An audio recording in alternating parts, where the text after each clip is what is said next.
இப்போ ஹீரோ வீட்ட விட்டு வந்ததுக்கப்புறம் நம்ம ஹீரோயின் கூட யாரோ இருக்கிற மாரி ஒரு ப்ரெசன்ஸ ஃபீல் பண்றாங்க. தன்ன சுத்தி எல்லாமே ரொம்ப ஸ்ட்ரேஞ்சா நடக்க, அவங்க ஊருக்கு வந்து அவங்க ஒரு ஹாஸ்டல்ல ஸ்டே பண்றாங்க. ஆனா யாரோ தன்ன வாட்ச் பண்ணிட்டே இருக்கிற மாரி அவங்களுக்கு ஃபீல் ஆக, இத நம்ம ஹீரோ கிட்ட சொல்றாங்க. ஆனா இத வந்து அவரு பெருசா ஒண்ணும் கேர் பண்ணிக்கல. இதனால தன்னால ஸ்டடீஸ்லயும் கான்சன்ட்ரேட் பண்ண முடியாம நம்ம ஹீரோயின் கொஞ்சம் கொஞ்சமா டிப்ரஷனுக்குள்ள போக, அப்படி இருக்கப்போ ஒரு நாள் தன்னோட ரூம்ல அந்த பேய பார்க்குறாங்க. கொஞ்சம் கொஞ்சமா நம்ம ஹீரோயின் கிட்ட வந்து அந்த பேய் அவங்களோட உடம்புக்குள்ளாரே பூந்துடுது.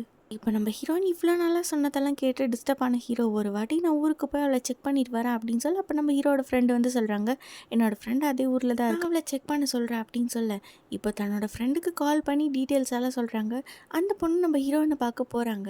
நம்ம ஹீரோனா அந்த பேயை ஃப்ரெண்டாக நினச்சி அந்த பேய் கூட பேசிகிட்டு இருக்காங்க. இதை பார்த்து அந்த பொண்ணு அந்த இடத்த விட்டு பயந்து போக, அடுத்த சீன்லேயே அந்த பேய் அந்த பொண்ணையும் கொன்றுது. எனக்கு உடம்பு சரியில்லை அப்படின்னு சொல்லி நம்ம ஹீரோ போய் சொல்லி ஹீரோனை அவங்க வீட்டுக்கு வர வச்சிருப்பாங்க. இப்போ தான் என்ன ஆச்சுன்னு சொல்கிறாங்க. ஆக்சுவலாக தான் எக்ஸ் கேர்ள் ஃப்ரெண்டோட ஆவி தான் இவங்களை டிஸ்டர்ப் பண்ணிட்டு இருக்கு. அந்த பொண்ணுக்கு என்ன இருக்குன்னா, அவங்களோட லவ் மேட்டர் தெரிஞ்சு வீட்டில் அந்த பொண்ணை கொலை பண்ணியிருந்திருப்பாங்க. இந்த விஷயம்லாம் நம்ம ஹீரோயின் உடம்புக்குள்ள இருக்கிற ஹீரோவோட எக்ஸ் கேர்ள் ஃப்ரெண்ட் ஆவி வந்து சொல்லுது. இதெல்லாம் பார்த்து நம்ம ஹீரோ கொஞ்ச நாள் கழிச்சு அந்த வீட்டை காலி பண்ணிட்டு போயிடுறாரு. ஆனால் அந்த ஆவி அங்கேயே தான் இருக்கு.